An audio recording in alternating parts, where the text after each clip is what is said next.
coronavírus britânico já visto no Brasil é uma preocupação, provavelmente varrerá o mundo de cientistas. Já até agora, 21 casos desse perigosa mutação.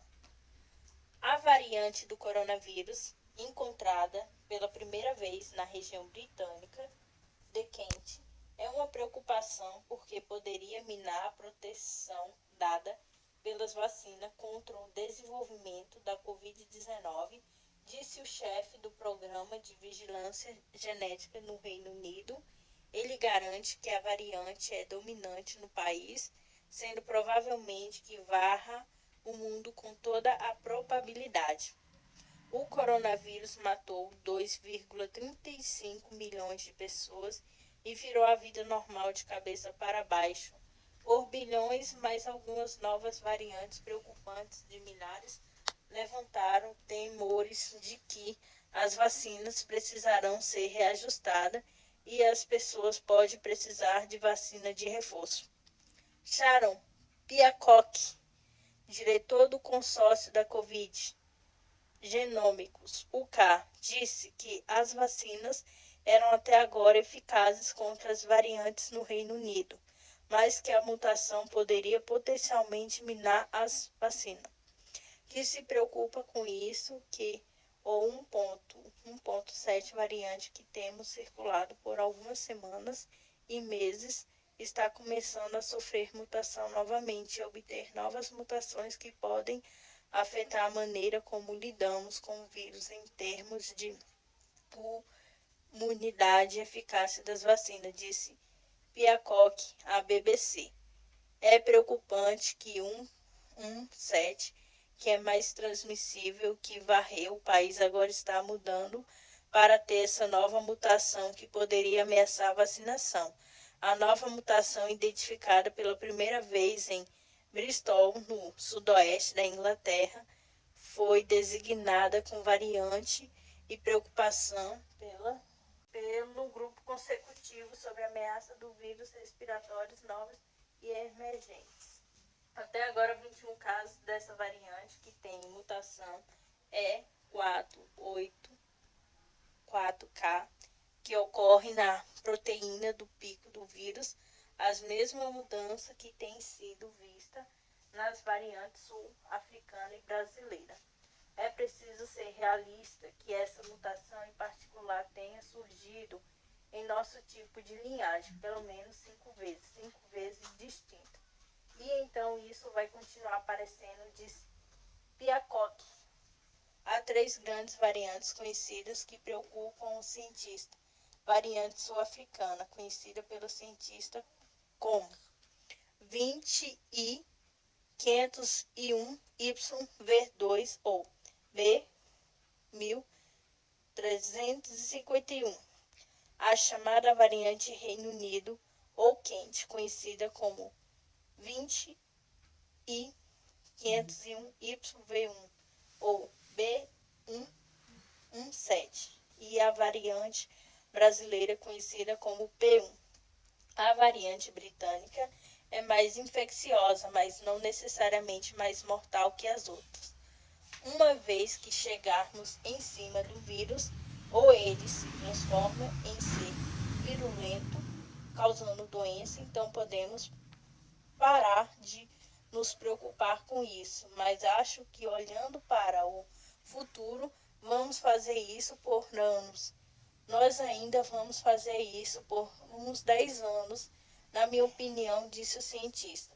E as 2 vacinas da Covid-19 desenvolvidas pela Pfizer Biotech e AstraZeneca protegem contra a principal variante britânica com a agência Reuters.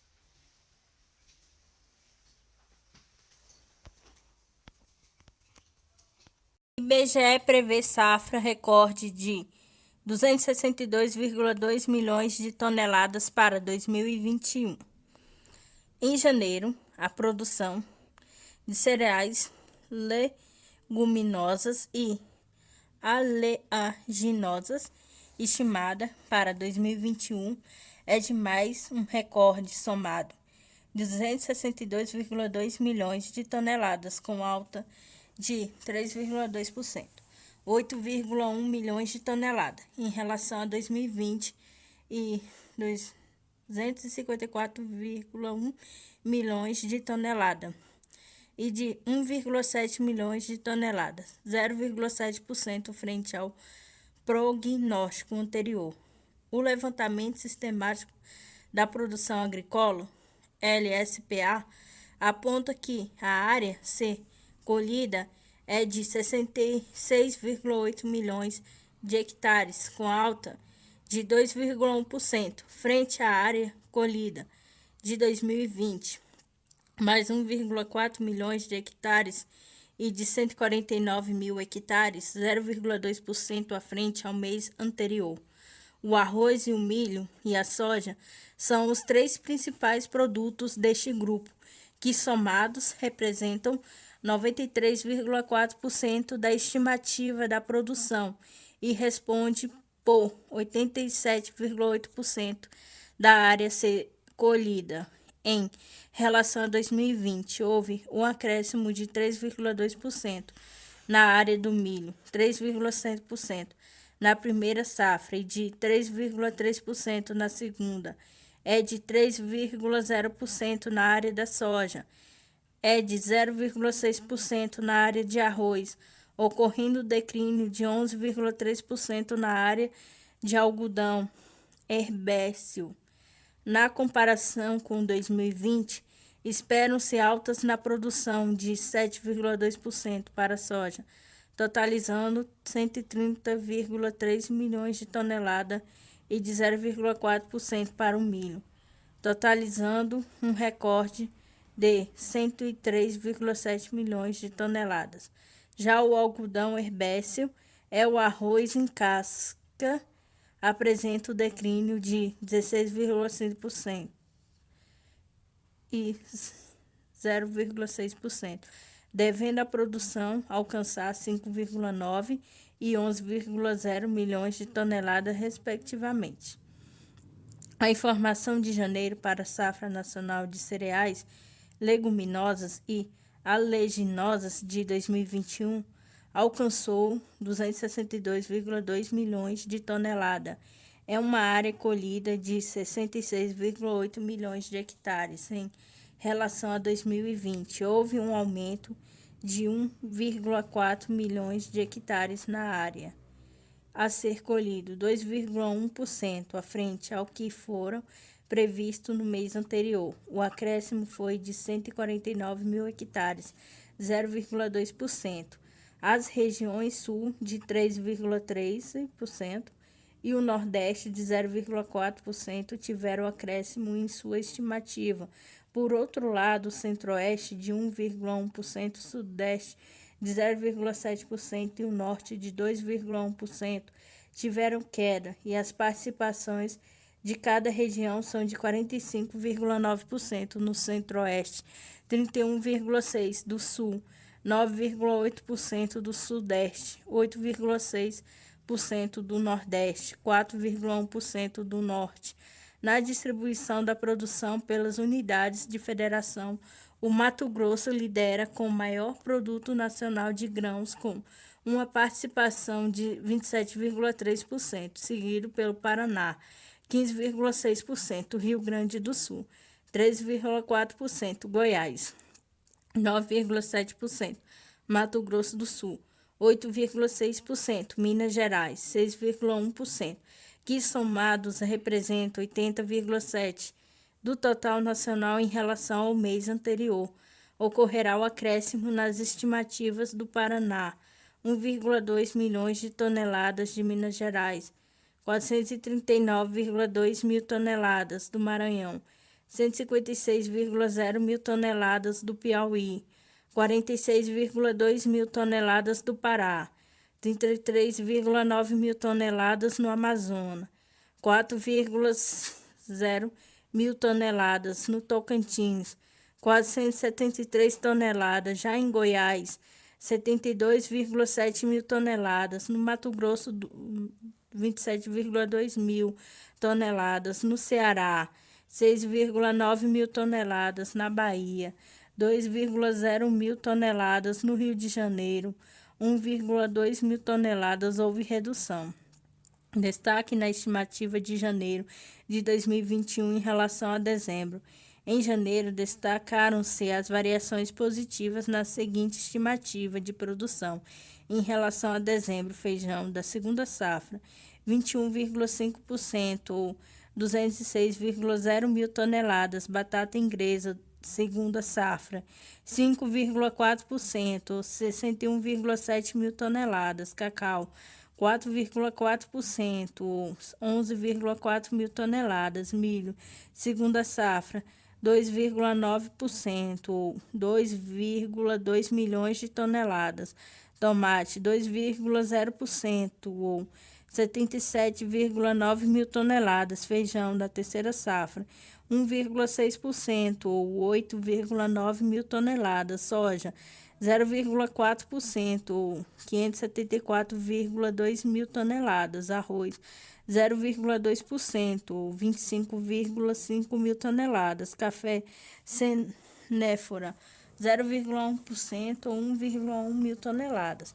Por outro lado, são esperados declínios na produção de batata inglesa, 1% da safra, 0,5 ou 8,2 mil toneladas de milho, primeira safra, 0,6% ou 170,1 mil toneladas do feijão, primeira safra, 0,8% ou 10,0 mil toneladas do sorgo, 1,5% ou 40,9 mil toneladas de algodão herbáceo, 2,8% ou 172,0 mil toneladas. Café arábica, 11,1% ou 237,0 mil toneladas.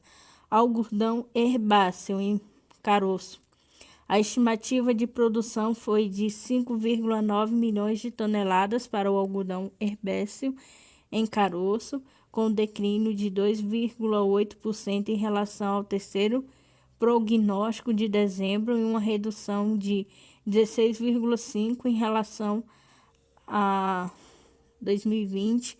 A área plantada deve alcançar 1,5 milhões de hectares, queda de 11,3% e o rendimento médio de 4.077 quilogramas, a redução de 5,8%. Nos últimos 3 anos, o Brasil alcançou recordes na produção de algodão para atender à demanda internacional. Contudo, com a pandemia da Covid-19, essa demanda diminuiu, influenciando na decisão de plantio da próxima safra. O Mato Grosso, que produz 68,8% do total nacional, reduziu sua produção de 16,8% à frente à de 2020. Bahia, segundo maior produto, com 20,3% do total, reduziu em 18,5% e, comparando com o terceiro prognóstico, ocorreu uma queda de 3,6% na produção de mato-grossense. Arroz em casca. A estimativa da produção foi de 11,0 milhões de toneladas, aumentando de 0,2% em relação ao terceiro prognóstico, declínio de 6,0% em relação a 2020, com a queda de 1,3% no rendimento médio. Essa produção deve ser suficiente para abastecer o mercado interno brasileiro. Para a safra de 2021, a tendência é de que haja maior equilíbrio nos preços do cereal, que alcançou patamares históricos de 2020, alavancados pelo aumento do consumo interno em decorrência da pandemia do coronavírus e do aumento das exportações, dado o estímulo cambial. Em janeiro, tivemos aumento da estimativa de produção no Mato Grosso, 5,6%, no Piauí, 9,3%, em Goiás, 3,2%. A batata inglesa tuberculou. A primeira estimativa da produção da batata inglesa apresenta um aumento de 1,5% em relação ao terceiro prognóstico de dezembro. mais um declínio de 0,8% em relação ao ano de 2020. Ao todo, o país deve produzir 3,7 milhões de toneladas, em uma área a ser acolhida de 115,9 mil hectares.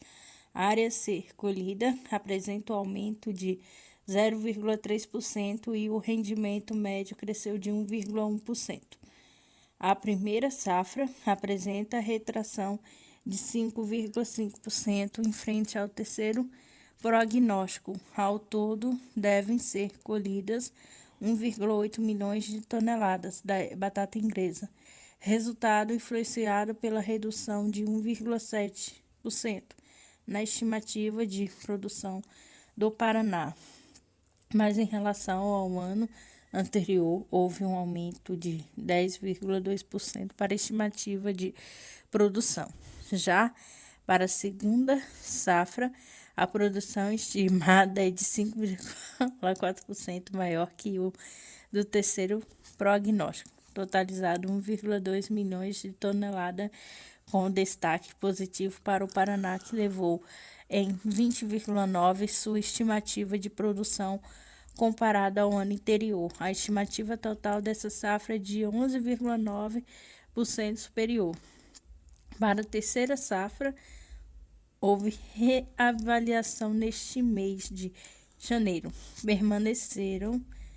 permanecendo a estimativa do terceiro prognóstico, ou seja, 663,4 milhões de toneladas. Cacau e amêndoa.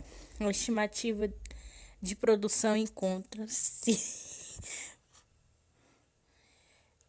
269,9 mil toneladas, crescimento de 4,4% em relação ao mês anterior.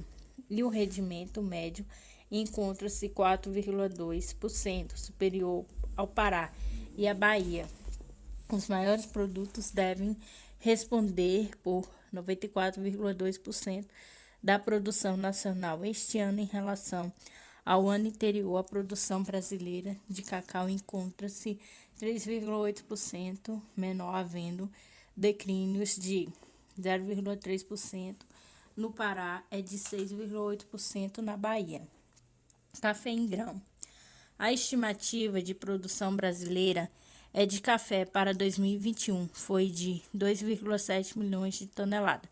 Declínio é de 27,3% em relação ao ano anterior, com rendimento médio de 1.509 kg, decrescente de 23,3%. A área plantada apresenta declínio de 5,0% e a área a ser colhida é de 5,2%. Para o café arábica, a produção estimada foi de 1,9 milhões de toneladas, com declínio de 33,6% em relação ao ano anterior. Em 2020, a safra brasileira de café arábica foi de bienalidade positiva, sendo o maior verificado na série histórica do IBGE.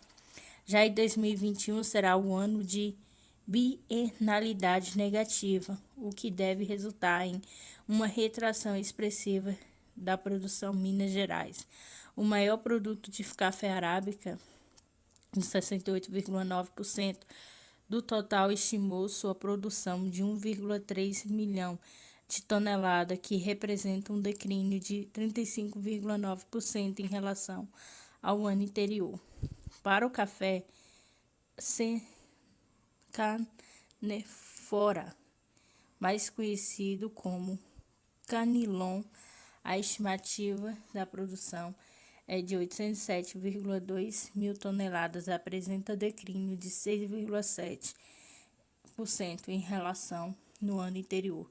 No Espírito Santo, o maior produto brasileiro é de 64,5% do total. A estimativa encontra-se em 520,7 mil toneladas, com declínio de 7,3% na estimativa da produção.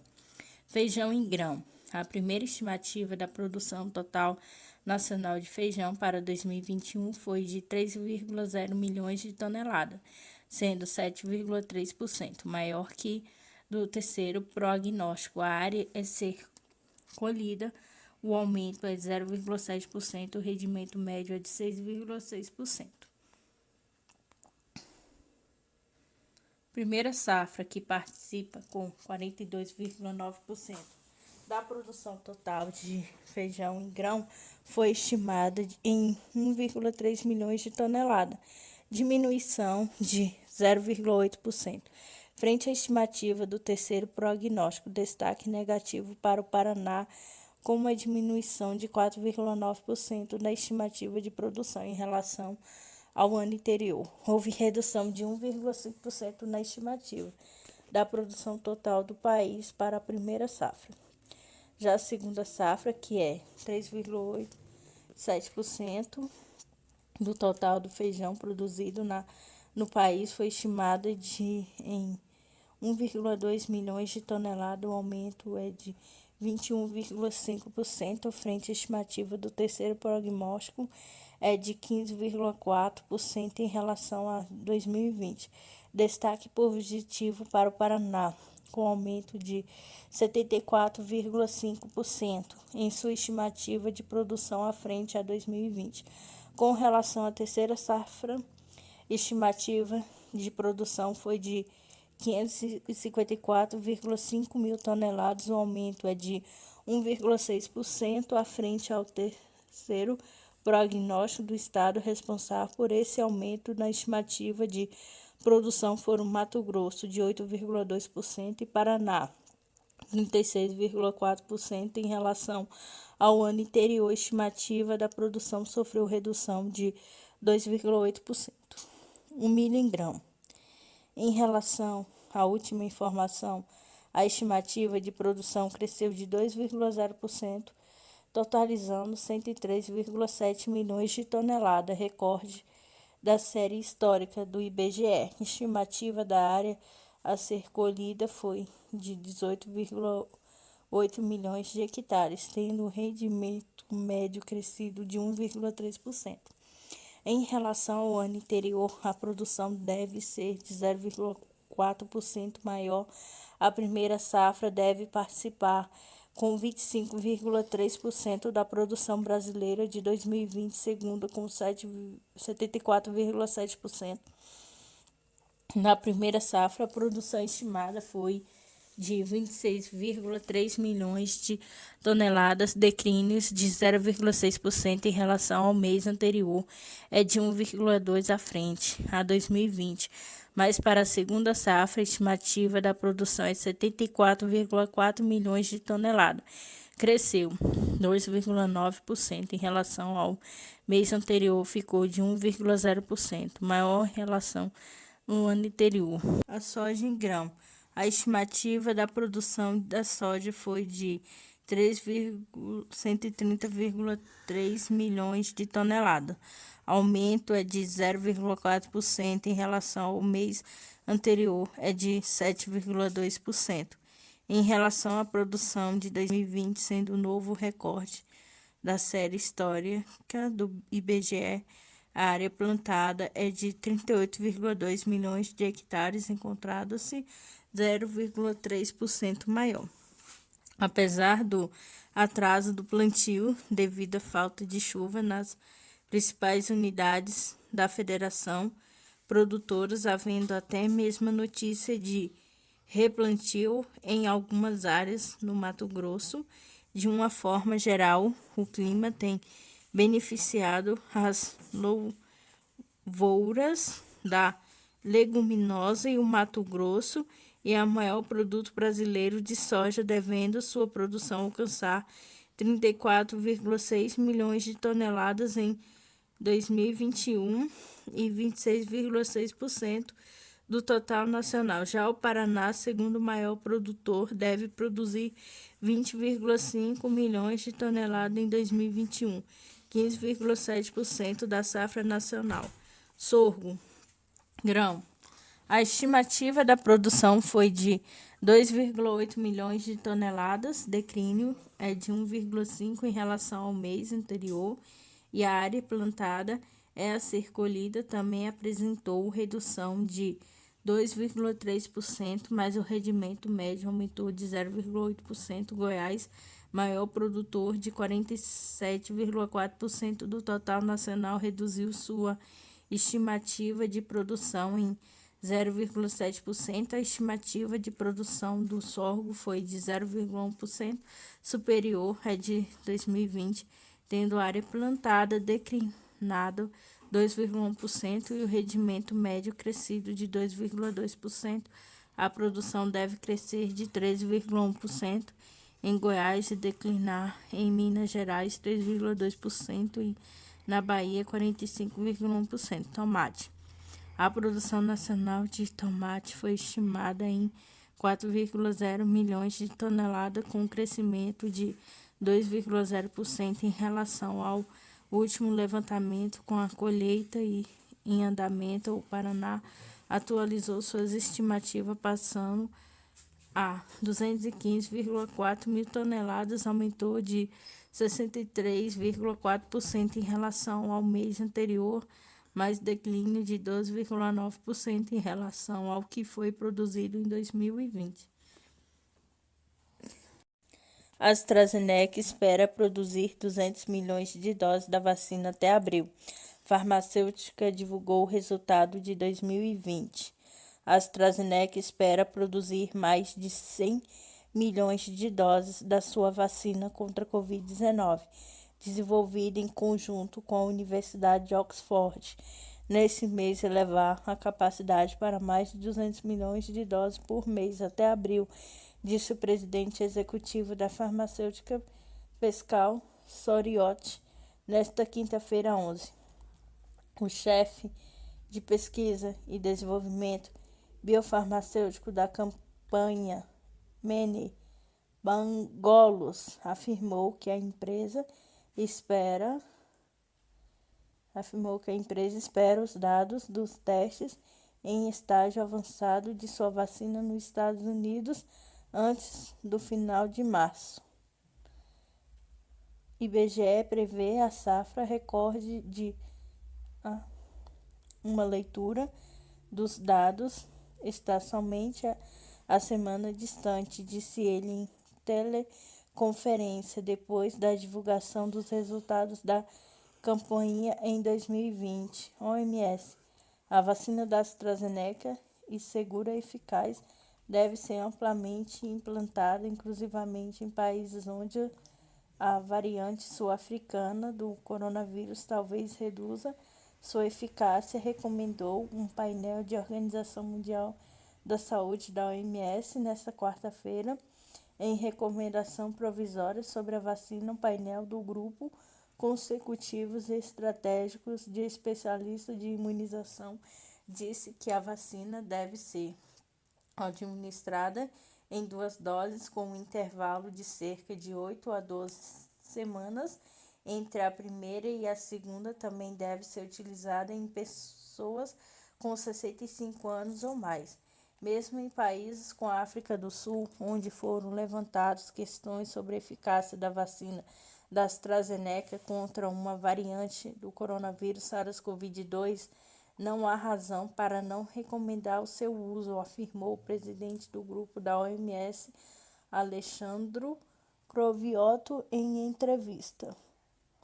Fizemos uma recomendação de que, mesmo que haja uma redução na possibilidade dessa vacina ter um impacto total em sua capacidade de proteção, principalmente contra doenças graves, não há razão para não recomendar seu uso mesmo em países que têm circulação da variante, disse ele. A África do Sul interrompeu esta semana a vacinação com o imunizante da AstraZeneca, depois que os dados de um pequeno ensaio mostraram que ela não protegia contra doenças leves a moderadas da variante 501YV2 do coronavírus atualmente predominante no país.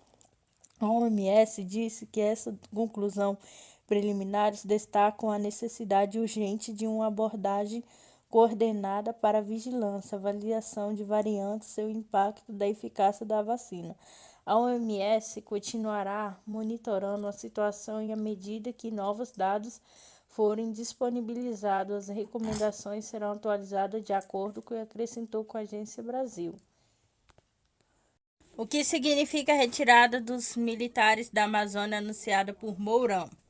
Vice-presidente Hamilton Mourão anunciou nesta quarta-feira 10 o novo Plano Amazônico 21 e 22, que vai substituir a ação militar na Amazônia, chamada Operação Verde Brasil 2, que acaba no dia 30 de abril. Para Elizabeth Erico Uema, secretária executiva da ACEMA, Associação Nacional dos Servidores da Carreira de Especialista em Meio Ambiente, os órgãos de combate ao desmatamento saem enfraquecidos após a atuação dos militares. Essa notícia da retirada das Forças Armadas da Amazônia não aponta para nenhuma luz no fim do túnel, uma vez que esse poder volta ao órgão de origem, mas o órgão de origem continua totalmente desaparelhado e sendo desmontado por esse governo, afirmou. Segundo o EMA, órgãos responsáveis tradicionalmente pelo combate ao desmatamento, com o IBAMA, Instituto Chico Mendes de Biodiversidade, do ICMBio, não possui pessoa suficiente para fazer a fiscalização. Tem uma coisa extremamente complicada que está acontecendo. Pode afetar negativamente todo o processo de combate ao desmatamento, não só na Amazônia, mas como em todo o Brasil, que é o fato de órgãos como o IBAMA e o ICMBio estarem hoje quase totalmente aparelhados por policiais militares do estado de São Paulo, em cargos de decisões, em cargos estratégicos, disse. O anúncio de Mourão foi feito durante a 4ª reunião do Conselho Nacional da Amazônia Legal, do CNAL, que é o presidido pelo vice-presidente. É chamado Plano Amazônico 21 e 22. Consiste, segundo o governo, em 4 eixos de atuação que visam, sobretudo, a priorização de áreas onde a ocorrência de ilicitude pode impactar de maneira mais decisiva os resultados da gestão ambiental, aumento da efetividade da fiscalização e o fortalecimento dos órgãos, a contenção dos ilícitos em conformidade com a lei, disponibilização de alternativa socioeconômica à população dentro do princípio do desenvolvimento sustentável. Elizabeth Erico Uema criticou o papel desempenhado por militares durante a vigência da Operação Verde Brasil 2, na medida em que eles e as Forças Armadas puxam para si tal papel e deixam os órgãos especializados no papel de meros coadjuvantes. Na nossa opinião, isso teve um custo muito grande. É, de certa forma, explica a explosão do desmatamento na região amazônica, comentou. Para a Secretaria Executiva da ACEMA, a fiscalização do desmatamento deve ser feita pelo ICMBio e pelo IBAMA. Não é função do Exército planejar e atuar na inteligência na questão do desmatamento. Isso é papel dos órgãos ambientais, de órgãos que têm conhecimento, informações, que têm gente especializada, que acompanha isso no interior, completou. De acordo com os dados do Instituto Nacional de Pesquisa Especiais do INEP, divulgado nesta quarta-feira 10, as 11 cidades com maior área de desmatamento na Amazônia entre agosto de 19 e junho de 2020 representa 40,5% do que foi perdido de floresta no período. Somados, 11 municípios perderam 3.963,75 quilômetros ao quadrado dos 9.780,56 quilômetros ao quadrado perdido na Amazônia. Elas: Altamira, Pará; São Félix do Xingu, Pará; Porto Velho, Rondônia; Labreia, Amazonas; Novo Progresso, Pará; Itautuba, Pará; Apuí, Amazonas; Pacajá, Pará; Coniza, Mato Grosso; Portel, Pará; Novo Repartimento, Pará, com a agência Sputnik Brasil. CTJ aceita a denúncia contra Witzel, que virá por réu por corrupção e lavagem de dinheiro. O Corte Especial do Superior Tribunal de Justiça, CTJ, aprovou nesta quinta-feira 11 o recebimento de denúncias contra Wilson Witzel, PSC, governador afastado do Rio de Janeiro. Agora o político é réu por corrupção e lavagem de dinheiro. A decisão foi tomada por 13 desembargadores, enquanto 2 se declararam impedidos de julgar o relato do caso foi o ministro Benedito Gonçalves. Além disso, o CTJ também aprovou de forma unânime o afastamento de Witzel do cargo por mais um ano em agosto do ano passado. Por decisão do próprio tribunal, o ex-juiz tinha sido afastado do cargo por 180 dias, prazo que venceria no fim de fevereiro de 2021. Uma série de medidas cautelares contra Witzel também foram prorrogadas, como, por exemplo, proibição para frequentar a sede do Poder Executivo, manter contato com os servidores e morar no Palácio Laranjeiras, residência oficial do governo. O governo afastado foi denunciado pelo Ministério Público Federal no âmbito da Operação Tris Indem, desdobramento da Lava Jato no Rio de Janeiro. Desvio na saúde. Segundo a acusação, ele montou o esquema de desvio de verbas do Fundo Estadual de Saúde, com irregularidades na contratação dos hospitais de campanha, respiradores, medicamentos para combater a pandemia da Covid-19.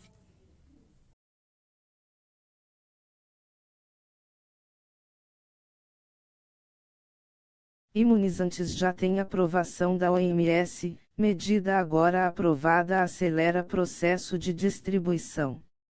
A Anvisa, Agência Nacional de Vigilância Sanitária, aprovou nesta terça-feira, 9, uma resolução que retira a necessidade de registro e autorização de uso emergencial para as vacinas que forem distribuídas no Brasil dentro do consórcio COVAX Facility, iniciativa da OMS, Organização Mundial de Saúde, que visa aumentar o acesso global a imunizantes contra a Covid-19. Segundo membros da agência, a ideia é facilitar a importação e o uso de doses de vacinas do consórcio, que segue parâmetros específicos de análise dentro da OMS. Com isso, essas doses da COVAX já poderiam ser aplicadas assim que chegarem ao país e forem distribuídas aos estados, sem que haja necessidade de nova análise da agência para isso, como tem ocorrido com outras doses de vacinas importadas por laboratórios brasileiros.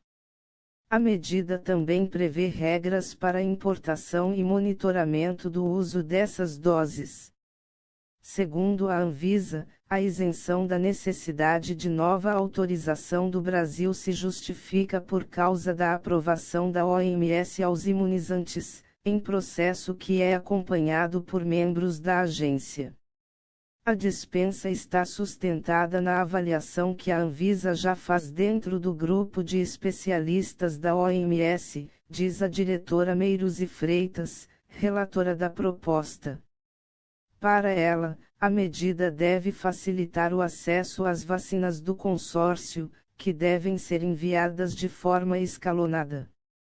Também segue modelo de outras leis no país que já facilitam o aval para produtos adquiridos via organizações internacionais para uso em programas de saúde.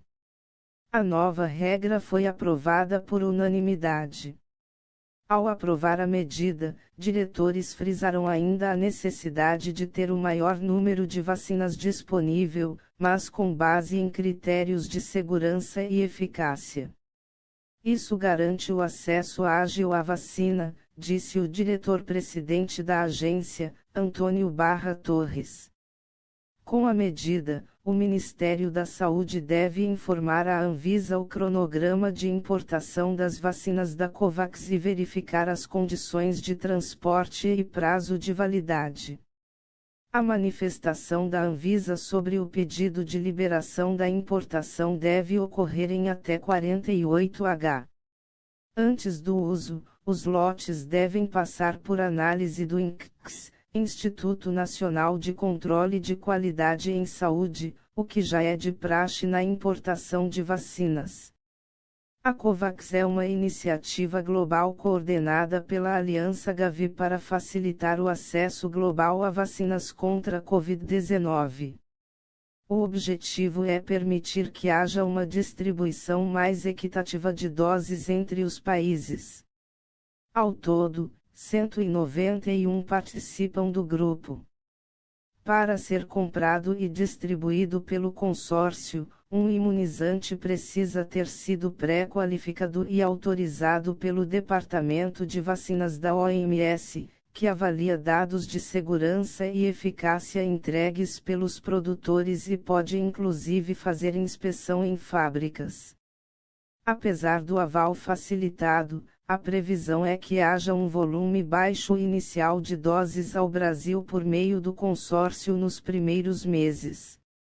O consórcio prevê que o Brasil receba apenas 1,6 milhão de doses da vacina da AstraZeneca/Oxford no primeiro trimestre, e 6 milhões no segundo trimestre. O número, abaixo da previsão inicial do Ministério da Saúde, que citava 10 milhões a 14 milhões de doses a partir de fevereiro, reflete dificuldades de autorização, produção e distribuição que têm afetado campanhas de vacinação em vários lugares do mundo. A estimativa também pode ser alterada, pois depende de mais informações e capacidade de entrega pelas empresas. Atualmente, o acordo do Brasil na COVAX prevê a obtenção de 42,5 milhões de doses. Ainda não há previsão de envio das demais doses. No fim da noite desta terça-feira, a resolução da Anvisa, com a decisão sobre a dispensa de autorização para uso emergencial do imunizante do consórcio, foi publicada em edição extra do DOU, Diário Oficial da União. Imunologista russo dá recomendação preciosa a quem ainda não pegou Covid-19. Os que ainda não foram infectados pelo novo coronavírus e que por enquanto não pensam em se vacinar não devem se apoiar no pensamento sobre imunidade coletiva. Segundo o imunologista e alergologista Vladimir Bolibok, a imunidade coletiva está sendo formada gradualmente, pois está aumentando a quantidade de pessoas que já enfrentaram o SARS-CoV-2, ora tiveram a doença, ora receberam a vacina. Mas os que evitaram a infecção ou, por alguma razão, não querem receber a vacina, não devem pensar que a imunidade coletiva vai protegê-los, uma vez que a imunidade coletiva não funciona separadamente. Se uma pessoa não tem imunidade e entra em contato com infecção, consequentemente, tem o risco de se contagiar. Dependendo do estado inicial, a pessoa pode ter uma forma da infecção pelo coronavírus leve ou bastante grave. A espera pela formação da imunidade coletiva tem valor exclusivo para o planejamento de medidas antiepidêmicas, guardar ou cancelar restrições, disse o imunologista à agência de notícias Sputnik Brasil. Adicionalmente, Bolibok notou que a taxa de incidência ainda é bastante alta e os canais de transmissão de infecção não desaparecerão, então se alguém ainda não tiver sido infectado, deve continuar seguindo as medidas de segurança, com a agência Sputnik Brasil.